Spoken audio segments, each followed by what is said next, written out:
Hey guys, my name's Priya, and this is my first video on YouTube, and I decided to make it about my Meps experience. So I did Meps about a week ago, and I went to Meps specifically for the ASVAB and for the physical. So I know some people go they do their ASVAB first, and then like a couple weeks later they go to their physical, or they do it the other way around, and then they go to like ship out. So I'm doing the reserves, so I'm not shipping out anytime soon. I just went to do my ASVAB and my physical and get that out the way. So I had Meps on a Thursday, and then the following day, Friday, would be my physical. But my recruiter said that if I went on Thursday, didn't pass my ASVAB, then I would not be able to go to the hotel on Friday. So I had to study for the ASVAB, obviously. I only had 2 weeks to study for it, and honestly that was the hardest test I've ever taken because there was a lot of material in there that I did not know. So this was a book that I got to study for, but it's just the ASVAB Prep Plus 2018-2019 from Kaplan. And I had like 2 weeks to study for it, but one of those weeks was the start of school, so I didn't really have time to study because I was doing schoolwork. But anyways, I'm going to start off when I go to Meps. So what to pack. I packed 2 shirts, so I packed a gray plain t-shirt and a black plain t-shirt.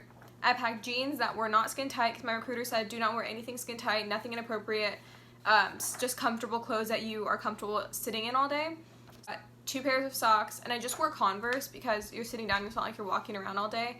So I brought Converse, and I brought a jacket. Bring a jacket if you get cold, because I was sitting in the waiting room for like 3 hours, and then you sit in the testing room for another 3 hours, and they have the air conditioner on full blast, so it is freezing the entire time. But anyways, so I'm driving to Meps. My Meps was about 45 minutes from me, so I was able to drive myself. I didn't have to take a shuttle or go with anyone, which I preferred. And my check-in time was Thursday at 12. And so I left my house around like 10:45 to get there about half an hour early. And let me tell you guys something. If you drive yourself, just look where you park, because I parked in the first available spot there was, and it was like right in the front. I thought I was the luckiest person. I'm like, oh my god, this is gonna be great. Like, this is gonna be a good day. I'm parked in the front. I parked in the commander's spot. So if you guys know, that is the top guy of the Department of Defense, like the commander's parking spot. He has his own parking spot. It's labeled like COD or something, and I thought that it said compact car, so I'm like, oh, just park there. So the first day, like, it didn't give me any issues. I parked there. And then the second day, when I had to come back for the physical, I left that day, and someone came and knocked on my window and was like, hi, has this car been here overnight? And I was like, no, I just got here this morning from the hotel. And he goes, okay, do you know whose spot you parked in? And I'm like, no, a normal spot. And he goes, you're parked in the commander spot, like we were about to tow your car. So anyways, all of that happened. Just don't park in the commander spot or the commander-in-chief or any of their spots. So the first day, I park in that spot, and then I walk in.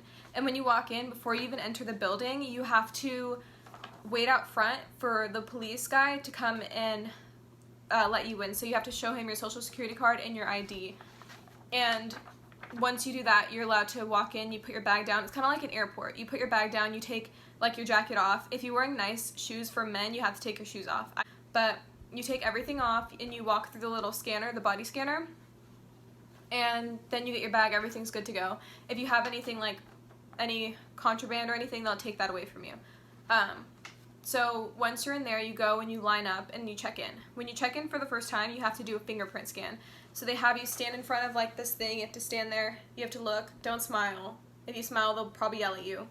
You stand there, you look, and you take a picture, and then you enter your fingerprint, and then you're in the system. And then you put your bag also in this little side room that's locked at all times. So as soon as you enter that building, you put your bag down, you have nothing. Like, you can't wear watches, you can't have your phone, no electronics at all. It's literally just your body. And you walk through with your paperwork, and they tell you to go to your branch's recruiting office. So you go to your branch's office. Mine is the Air Force as of right now. And so I went to the Air Force office, and they print you out a label, like a name tag label with your branch, your first and last name, your social security number. I think that's all that was on there. and you stick that on your shirt so that you're identifiable when you walk around. And then they have you go to the waiting room. So the first day, like I said, was Thursday, and that was my ASVAB day. So I went into the waiting room to take my ASVAB. I just signed my name on a piece of paper and signed my name and put what I was there for, so for the ASVAB, and then I just sat down. And this room had like rows of chairs. It was kind of like a DMV. That's what it looked like. And you sit down and you're waiting for, I waited for about 3 hours. So I got there at 11:45. I was sitting down waiting, and I didn't get called back to take my test until 2:45. I was just sitting there waiting the entire time, and it was such a pain because I was nervous to take the ASVAB. I was just sitting there watching. They had Beyond Scared Straight playing on the TV. Like, it was just stressful, and there were so many people waiting, but everyone was waiting for different things. And I was like, oh my god, this test is gonna be hard. Like, I'm not gonna do good. I was just stressing out. So basically, you're waiting, and okay, so after sitting and waiting, the ASVAB like proctor guy will come in, call your name, and you get up and you go into the ASVAB testing room. So what the room is like, it's kind of dark, honestly. It's a smaller room, and every single table has computers. So it's a computer, and they have like wooden blocks, so it blocks your view from your neighbor. And it's honestly like, it's a very distracting environment. So if you have problems getting distracted, I do, and there were like headphones there. You weren't even allowed to put the headphones on. I grabbed for the headphones because people were talking, not the test takers, but there were a lot of Meps workers going in and out talking to people if they had questions. And I grabbed for the headphones, and the guy looks at me, he goes, and I'm like, bruh, why are these here if you can't use them? You know what I mean? And so you just have to fight through. You just have to focus and just pay attention to your test and hope for the best, honestly. I suggest studying for it because there are problems on there that are hard. Like math problems, you cannot use a calculator. So that was a huge thing for me. I'm good at math when I can use a calculator, and you're not allowed to use a calculator. There are a bunch of percent problems. There are a bunch of word problems, and you're timed. So I'm not going to go into detail about the test because that's another long video. So if you guys want me to make that video, leave a comment down below. But so you're taking the test, and when you're done taking the test, you get up, you go into the next room, and immediately you get your results. So this is what the results look like. He gives it to you like this. It's folded, and it's just taped here. So, and he asked me, he's like, Bailey, do you want to know your test results? And I'm like, no, honestly, I don't think I did good. Like, it was hard, you know what I mean? And he was like, he looked at the guy, he's like, she did pretty good, honestly. She got a 64, so he just told me my score, and when I didn't even want to know. But I got a 64 on the ASVAB. And like I said, I can go into another video about what that means and everything. But this is what your results look like. So let me cover my social. So it's a paper like this, and it just goes over like all your different line scores and everything. So once you get this, your recruiter probably tells you to take a photo of it and send it to him so that he can start looking for jobs for you. They tell you, okay, you're good to go. Like, go ahead and check out of the whole building. You have to check out again. You have to scan your fingerprint, and you have to give them your name tag, and then you grab your bag and you just exit the building. And after that, you're free for a little bit. Like, I went to go eat because while you're there waiting that entire day, you do not get any food. They did not offer me any food. They didn't offer me water, nothing. Like, you were just sitting there in the room, like, quiet. Some people were talking. I wasn't talking because I didn't want to get yelled at or anything like that, but you didn't get to eat all day, and I was there since 11:30, and I didn't get out of that building until around 4:45. So that entire time you go without eating, without drinking, and it's rough. So right after that, when I left, I got in my car and went straight to McDonald's after texting a picture to my recruiter and calling my parents and everything. I went straight to McDonald's, got food, and then went to the hotel. So if you drive yourself to the hotel and you have to park. Everything is free. You don't have to pay for parking or anything like that. The military covers that, so you just get a little parking voucher, and you get it stamped for like the time that you got there and parked, and then you go into the hotel, you check in at the front desk, say, I'm here from Meps, and they tell you, oh, okay, just go like down the hall. There's a big conference room where everyone is, and that's where you check in. So you write your name down on the piece of paper, and the guy gives you your room key. He gives you your room key, and just tells you, like, if you're hungry, go ahead and sit down at these tables. They're reserved for the military. Sit down, and someone will bring you a menu, and you can go and get food to eat, like your dinner. And after that, I went upstairs because I wanted to put my stuff down. I wanted to take a shower. Like, I just felt great. The rooms were really nice. You had 2 like queen size beds. You had a full living room, a full sitting like table. The bathroom was really nice. Like, everything was just super nice about the hotel. And we were on the 12th floor, so that was the highest floor that you could be in that hotel. And then, so once we were in there, I just put my everything down and I took a shower. I took a shower before my roommate came in, just because I wanted to get in there first and use everything first before she used it. So all the girls were like, oh yeah, we're gonna go down to the gym, or we're gonna go down to the pool. And I'm like, I did not know we can use all the facilities. Like, I didn't bring anything for that. I brought sleeping clothes and I brought my Meps clothes, which was just a t-shirt, jeans, and a sweater, like a jacket. Everything plain, everything loose and baggy. And so we did that, and like, I put everything away. I just was in, like, and as soon as I got out the shower, my roommate was there. She was talking on the phone to her family, like FaceTiming, and I stuck my head out and introduced myself and everything. She was really cool. I'm glad she didn't talk too much, just because that would have been annoying, but she was really cool. She ended up leaving, actually, because she went to the gym, so I had the room to myself. I just brought homework, like I said, because school was happening, and so I just brought homework and worked on my homework until I went to bed. One thing to note, if you go to Meps and you go to the hotel and you want to go out and do stuff, like, you're allowed to leave the hotel, you do have a curfew. Your curfew is 10 p.m., so you need to be in your room by 10 p.m. If you leave the actual hotel, you need to be back at the hotel by 9:30 p.m. But if you're in the hotel using, like, the pool or whatever, you have to be just back in your room by 10. So that happened, and then I was talking to my roommate about what she was doing. She was actually joining the Army, so it was cool just to hear about that, and then we just went to bed. So check-in time for the next morning to leave to go back to Meps, the Meps building, was 4 a.m. You have to be downstairs ready to eat breakfast and ready to go. So my roommate and I set our alarms to 3:30 in the morning, so we have time to get up, you know, brush our teeth, wash our face, change our clothes. She put on makeup. You can wear makeup to Meps. I didn't. I mean, you can if you want. So she did that. I was ready before her, and I just waited for her so we could go down together. But at around 3:45 we were done, and we started heading down to the breakfast area. So for breakfast, they have a bunch of different food options. People were eating, like, whatever. I just had a bagel and fruit, and I was drinking water. Drink water in the morning because they make you pee as soon as you get there. They will ask, like, okay, who has to go pee when you start your medical process?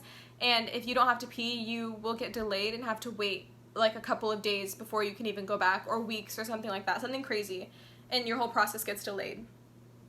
So make sure you're drinking water and you have to pee. When we finished eating, it was about 4:45, and it was about 4:45, and everyone at that time it was time to check out. Like, you were getting your Meps people were telling you, like, okay, it's time to finish eating, like, you guys have 5 minutes left.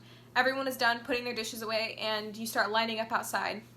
Everyone was lined up outside. I was lined up outside for a little bit, and then I was able to go on my own because I drove myself there. I didn't take the shuttle, so I left on my own again, drove back to Meps, parked in the commander spot, which was a mistake, went to the back of the building where we were supposed to meet everyone to check in, and because I drove myself, I got there before everyone else because I didn't have to wait for everyone to get on the bus and then the bus to drive over. This is where it gets crazy. This is where, like, the yelling starts. So as soon as that bus pulls up, someone gets off and starts telling people where to go. So it honestly wasn't yelling, but some people get offended by that. I was just like, you guys are just doing your job, so it wasn't really bad. But they line you up by branch. So we had the National Guard, the Coast Guard, Air Force, Navy, Marines, Army. I think those are all of them. And it was me and one other girl for the Air Force. That was it. There was no guys for the Air Force, nothing. It was me and one other girl, and that other girl I never even saw after the beginning part of the physical part because I think she got disqualified. I didn't see her at all the rest of the day, so I was the only Air Force girl there. Anyways, we lined up with your branch, and after that, these tough guys come out and make you line up in 2 rows, like 1 row in front, 1 row in the back, and they just go over everything you need to know for the physical. So you have to remove any jewelry you're wearing, any watches, any belts, anything like that, anything extra that's on your person, you need to take off. If you have nail polish on, take it off before you even get to Meps. My roommate had toenail polish on, and I saw it in the hotel, and I was like, oh, didn't your recruiter say, or did your recruiter tell you, like, we're not allowed to wear nail polish, or, like, you know, like, asking her about it? And she was like, oh, no, my recruiter said just on your fingernails, you can't have nail polish. On your toes, it's okay. And I was like, I don't know about that, but I didn't ask her anything else about it. And when she got there, her and 2 other girls got yelled at and had to go take off their nail polish. So it was very embarrassing for them because they got yelled at in front of everybody. So just take off your nail polish, take off any jewelry, all of that. All of these, like, little piercings, take them off. So after we were lined up and we were taking off our belts and everything, then by branch you go and you line up to enter the building again. So I think, like, Army went first, then Navy. I was, like, one of the very last ones to go, which sucked because I was the only Air Force. So I was one of the last ones to get into the building, but it was fine because everyone starts at the same time as you. And it was so funny. The guys that were behind me, they had been drinking water like crazy in the morning because they were afraid they weren't going to be able to pee. That whole time, they had to use the bathroom like 4 times throughout like the first hour because they had drinking that much water. So don't drink that much water. Like, you're going to be able to pee, but don't make it crazy because you'll start getting yelled at. He got yelled at because he had to ask to go to the bathroom every single 30 minutes. What else? I have my little notes written down.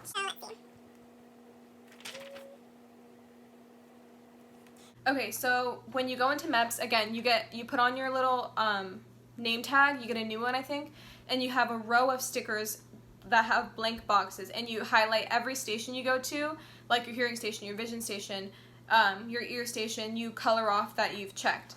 So I recommend volunteering first for everything because then you get finished faster.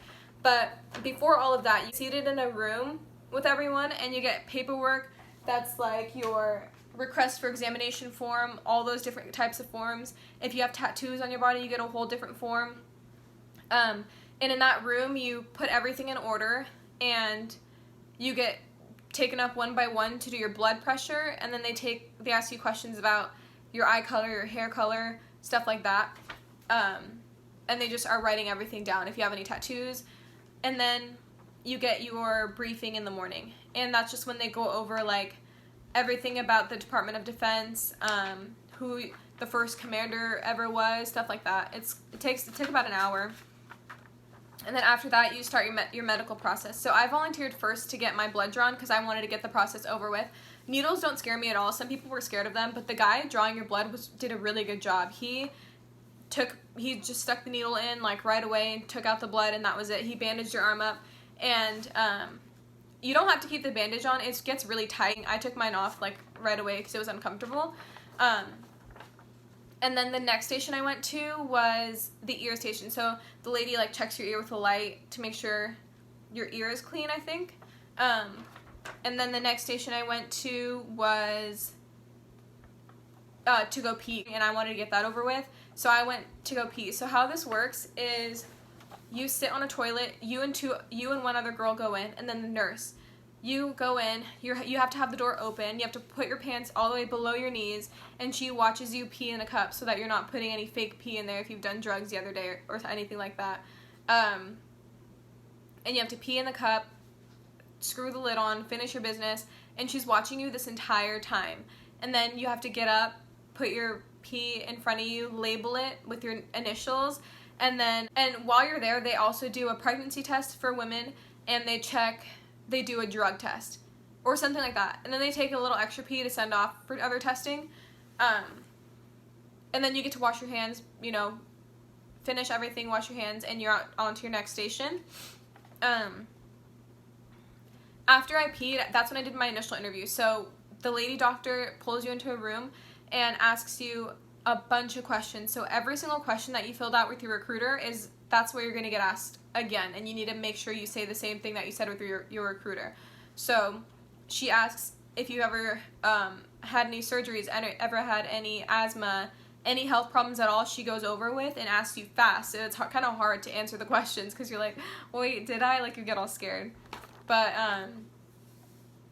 So after the initial interview, you go and do to your next station, and your stations vary. Like, it's never going to be hearing, then vision, then it's not going to be in order.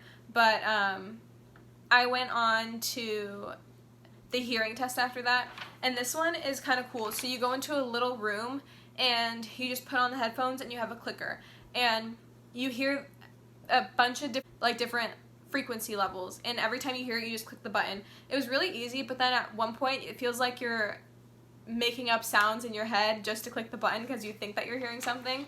But that test was pretty easy. I passed that perfectly fine. Like the vision test also was pretty easy. You just put your forehead up to this thing, you press it on, and it's a screen that you're looking at, and he just asks you, like, the proctor's right there asking you, like, okay, read me this row of letters, read me this row, and then you do a depth perception test at the same time. That one was tricky, and honestly, I don't think I passed that. I would have passed that if the proctor didn't give it to me. Like, he told me, when I would say, like, okay, number 8 is popped out a little more, he'd look at me and be like to get me to try it again, and I would say something different. He's like, okay, good. So he helped me pass that one, honestly. And he was like, you're trying to join the Air Force, right? And I'm like, yeah. He's like, okay, so you're going to need your vision to be pretty good. And it is pretty good. And I'm like, okay, thanks. But, so the vision test was good. Went by fine. Hearing test was fine.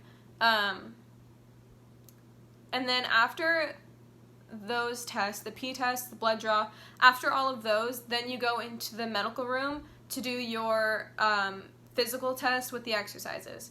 So the exercises, honestly, were easy. It was a lot of balance exercises, and a lot of the girls there were out of shape, and not out of shape to where they were, like, just crazy out of shape, but they couldn't keep their balance. They couldn't do simple exercises, and they got called out from the nurses and the doctors. They got called out and were told, okay, everyone who can do it, sit down. You guys get up, go in the front, and do it. Like, figure out how to do it, basically. And it was honestly really embarrassing for them. So before you guys go to Meps, know how to do your exercises, know the basic balance, like how to balance, how to hold your balance, how to duck walk. The duck walk was hard for some people, so just practice that if you're going. And then that was basically it for the exercise part. After that, during the exercise part also, you're dressed in your bra and underwear. Wear appropriate clothes. Don't wear a lacy bra. Don't wear super cheeky underwear at all. Like, I wore the most covered underwear I could find, which were boy shorts, and I wore a sports bra, which was perfect, because when I was standing there in front of the doctors in my sports bra and boy shorts, I wasn't uncomfortable. It was like normal. But one of the girls there literally wore the most cheeky underwear, and it was inappropriate. Like, she got yelled at and got told by the ladies, like, what are you wearing? Like, you're here for the military, not to impress anybody. Like, cover up next time, because sometimes you will have a guy doctor, and that's very embarrassing for a guy doctor to be looking at you like that, you know what I mean? Anyways, just wear appropriate clothes. So after we did that, we did a lot of exercises just standing up. We did a wall push-up test, you know, where you stand up against the wall and you just do a full push-up so they could see your spine. And then that's when we got dressed down to nothing. So we had to take off our bra and underwear and put on this gown over the top, like a hospital gown, and you go into the room separately with the doctor and the nurse, and they do a full physical check. So you take off that gown, you're standing there like butt naked in front of the two doctors, and they look at every single part of your body. They check everything under your arms, they check inside of your legs, everything for any kind of scar or birthmark or any kind of just skin mark that they can see, because they make note of it. And it's kind of crazy because they say they have to make note of it in case you die while on duty in the military, because they can identify your body that way. So that's why they also make note of, like, tattoos and all of that. But so they're standing there asking you about everything. Like, I have this scar on my knee. Let's see, this one right here. And they ask like, oh, how did you get that? Like, how did that happen? Did you let it heal naturally, or did you go to the doctors to get it stitches or anything like that? And I was like, it healed naturally. It did heal naturally. I wasn't lying about that. But, like, just if you say you got stitches, that's considered a procedure, and you'll have to have documentation, like doctor's notes for it, and that'll set you back like a month at Meps because you don't have that paperwork. So it's crazy. They get you for like every little thing.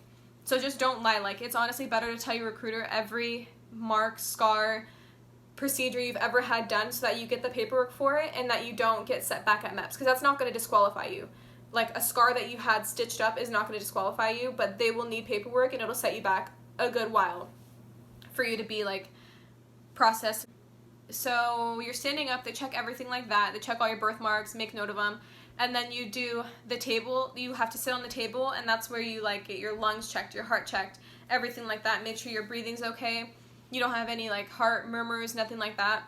And then you lay down on the table and they check your breast, like a breast inspection, for any kind of cancer or a tissue, like lumps in your tissue, anything like that. And then they move on down to your belly. They push on your belly, checking your spleen, everything like that.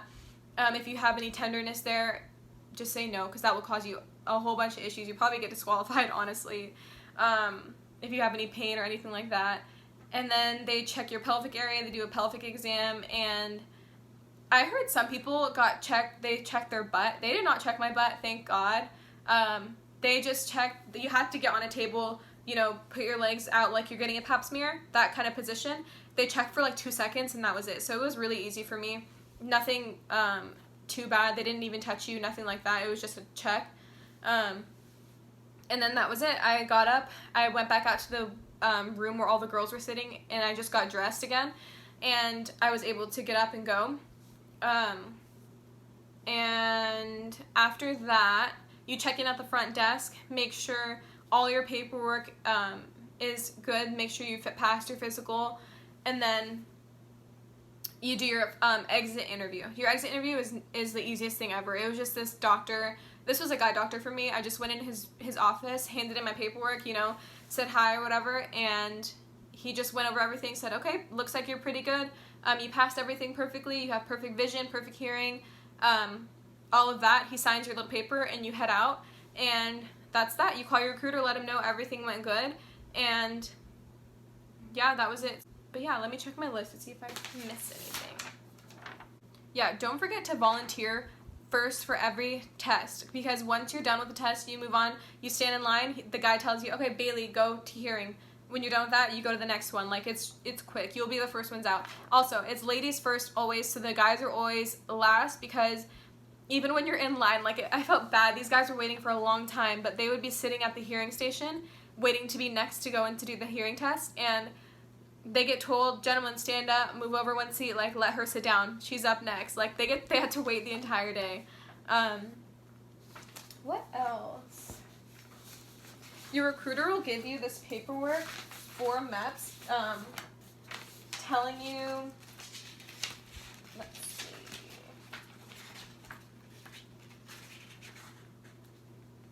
so it's called the Meps examination information sheet for a female, specifically for female, and it just looks like this,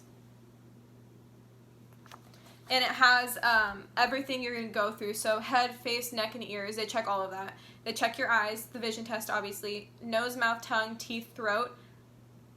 That they didn't do for me. They didn't check my nose, they didn't check my mouth or my throat or anything. Oh, I mean, they check your throat for this. Like, they'll squeeze it and check and make sure you swallow properly and everything. They check your chest, like I said, your heart rate, and then they feel everything here.